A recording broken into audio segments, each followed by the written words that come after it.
Hairdressers of Reddit. Do you notice when your clients are not happy with their hair but are still trying to be polite? What do you feel in these moments?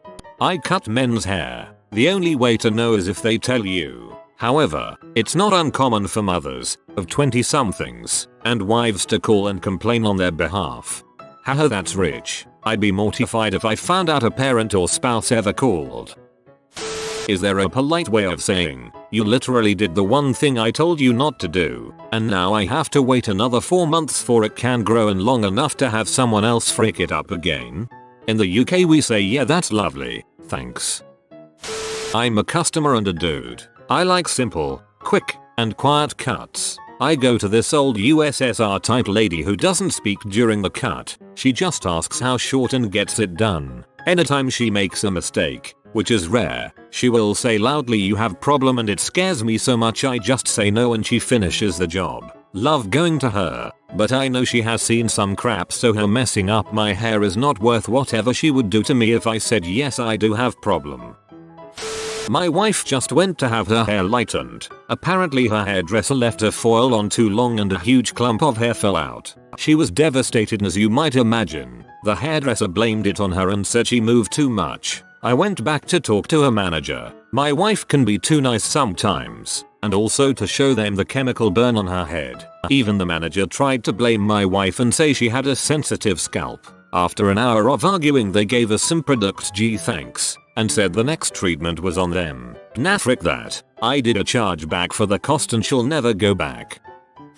I once went to a new hairdresser. This guy was really nice, but he was firmly convinced that he could give my hair some nice curls and insisted that we tried it. The thing is, I know my hair. It's thick, mid-length, and tends to straighten itself due to the weight and thickness of it. And I don't mind. I like my hair. It's easy to take care of, soft, doesn't need a lot of work in the morning to look good. But I never could curl it. It just won't cooperate. So this hairdresser who never took care of my hair before proposed that we style them in a rather pretty way, with soft, natural curls. I tell him it won't work. Many other hairdresser tried before. So he says, yeah, but I never did. And I'm sure I can. So let's try it, I agreed. Thinking what the heck. If he sucks it's good for me. If he fails it won't matter. So for nearly an hour I watched the poor guy try to dry my hair in 100 different ways to get those damned curls. Only to end up with what looked like a stork's nest on my head.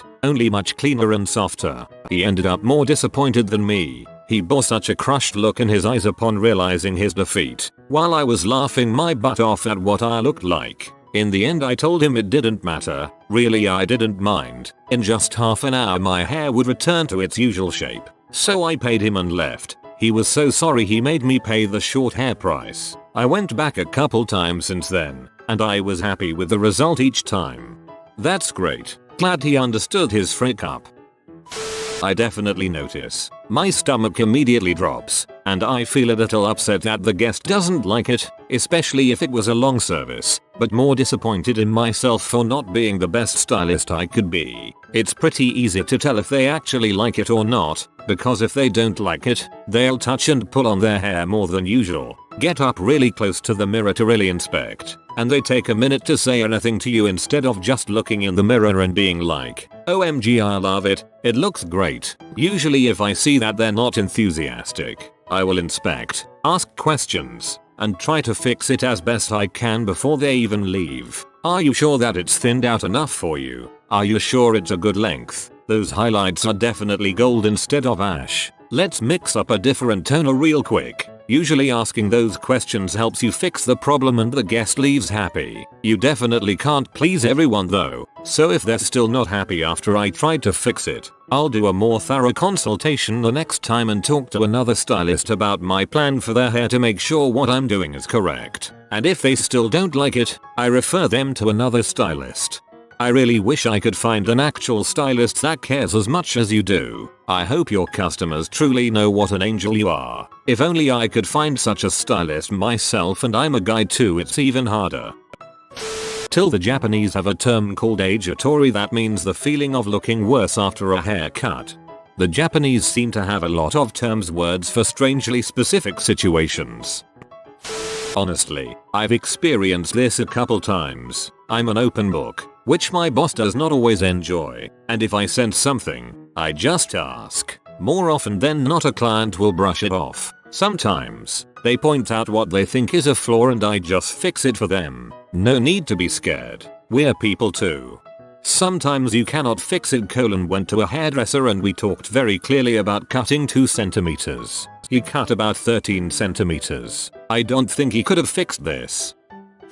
Bless all the nice stylists here that feel remorse. I had one instance where I asked for a dark red, but the stylist insisted to give me a copper color, because I'd love it. I burst into tears when I saw it. It looked awful with my skin tone. She had the nerve to still ask me to pay and not even offer to fix it while I was sobbing at the counter. Thank goodness I called someone who told me to go back and not leave till I got the color I came in for. It took 3 more hours, but I did. Never use that place again. I feel you. Same happened to me, but copper was fine with my skin tone and I was afraid that second dye in a short time will damage my hair, so I kept it for a while. Yes, absolutely. In a situation like this, color or cut, I notice immediately even if they say I like it in a sheepish manner. If this happens, I tell the client for next time what I think would look good. They then feel more comfortable, and 99% of the time they open up and we discuss what we can do next time to get closer to their goal. Yeah, this exactly. However, I usually like to take my time in the initial consultation to try to avoid that mistake as much as possible. But when you have that client that just says you're the professional, I trust you, and that's the end of convo, is when more mistakes are likely to happen. To all you depressed hairdressers out there, I want to point out that looking in the mirror at your haircut may be the first time I've actually noticed how fat I've gotten. Just saying, sometimes it's not UK. I demand answers for the other times. I absolutely notice, and it just makes me really sad and disappointed in myself. It's my job to make you look and feel good, and I failed you. But please don't be afraid to ask me to change something for you. It's our job to make you look like the best version of yourself. If there's anything I can do to remedy the situation, I have no problem doing it. Just tell me what you want me to do. As someone who has definitely made that face in front of my hairdresser, I just want to tell you that I get a bit anxious sometimes when I go for a haircut, and my first thought after my hairdresser is done is, oh god, I am ugly as frick, and then a few days later I am like, oh hey, this isn't that bad. So I guess what I'm trying to say is I'm sorry, I don't mean to hurt your feelings. And if the next time I come and I ask you to give me the same thing, then 99% that means I was actually very satisfied with the haircut.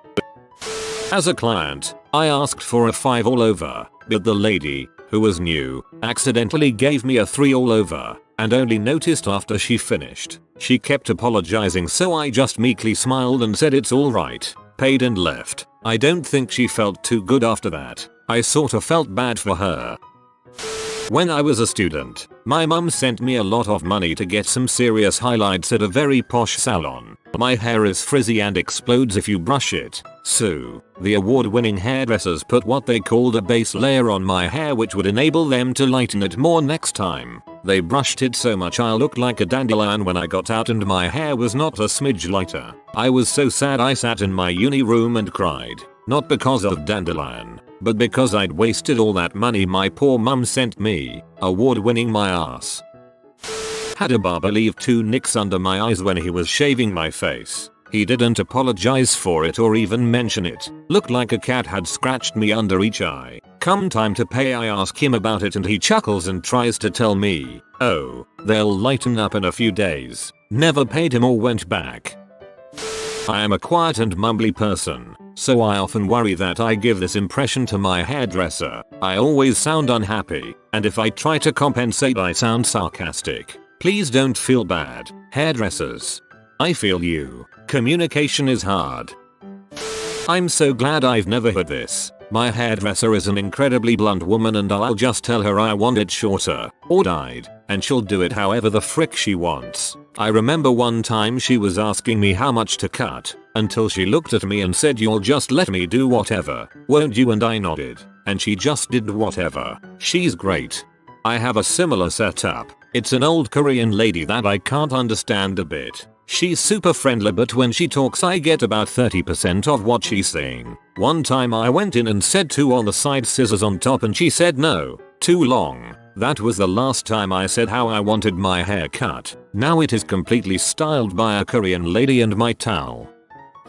A few people have said, just say something. But the problem is, I've just sat in a chair for 3-4 hours, having no clue what the result is going to be until the final 20 minutes when they blow dry it. What am I supposed to say after all that time? I don't like it, do it again, rethoil, retone, rewash, re-blow dry. That'd be another 2-3 hours. Sometimes I'll say it's lovely, but next time I'd like to go lighter here and there. I'll say sure, but then forget at the next appointment.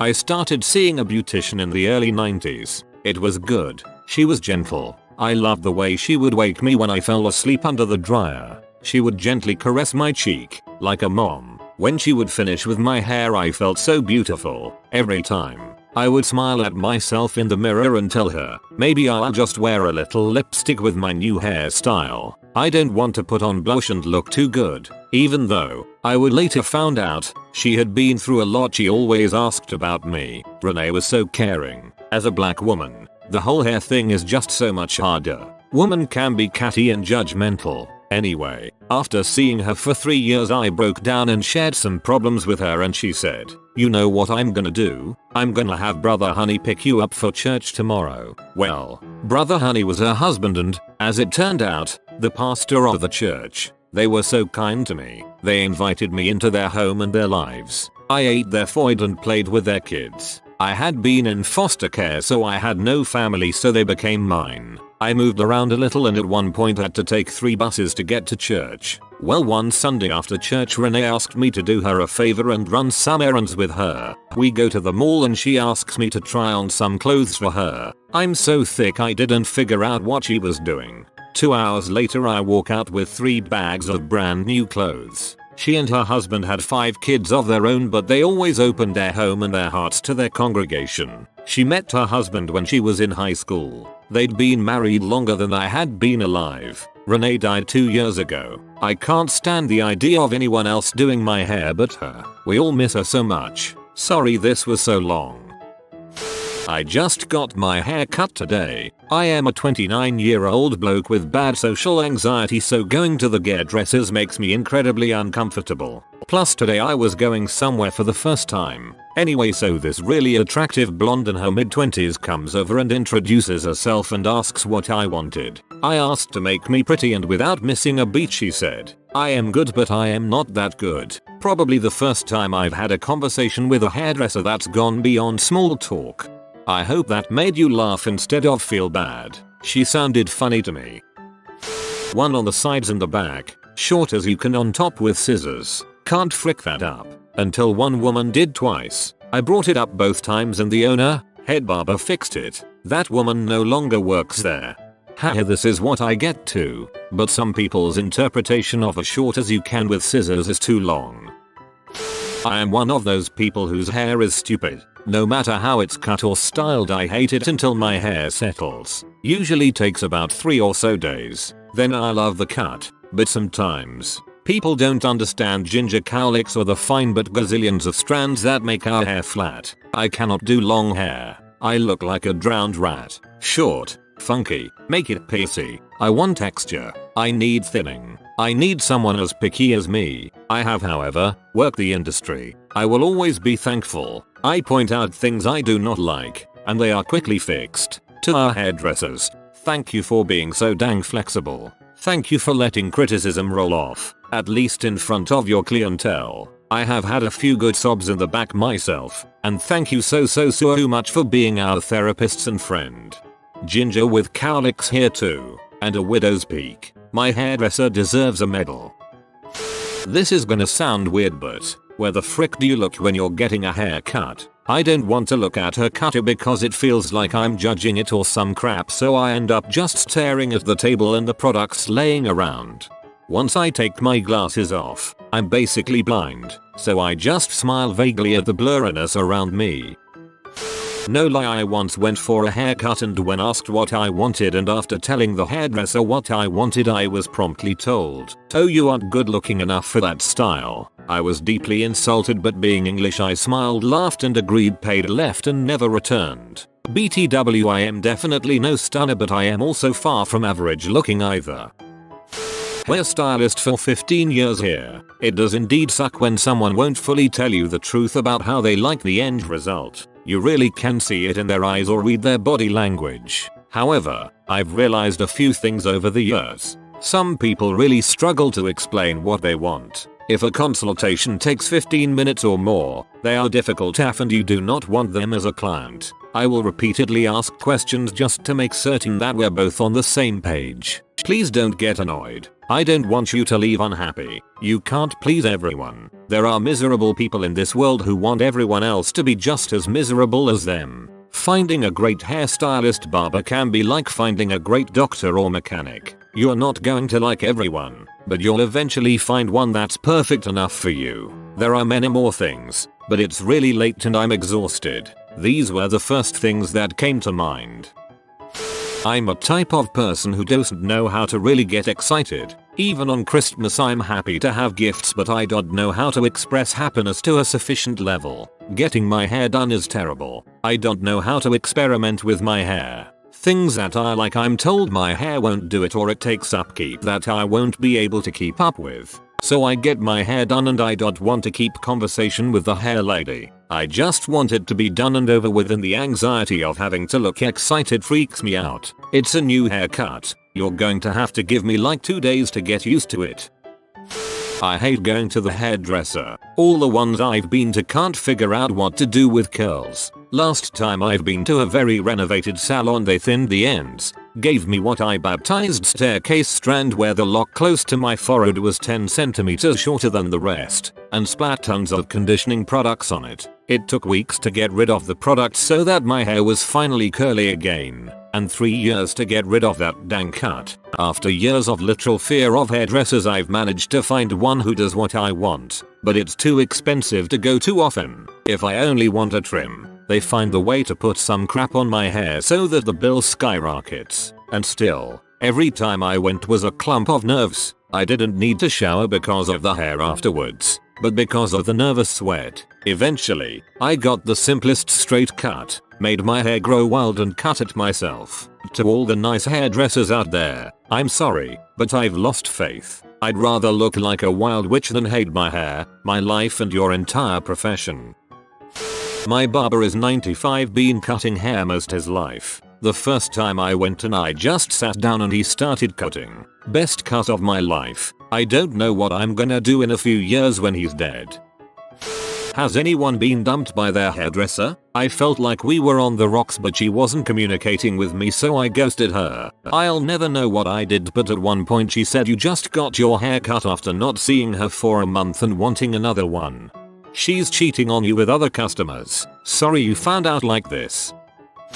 You have been visited by the romantic doggo. Comment love is magic so you never fall in the friend zone. If you are new to the channel, you can subscribe. I publish new videos every day. Until then, check another video, or don't. Either way, have a great day you magnificent people.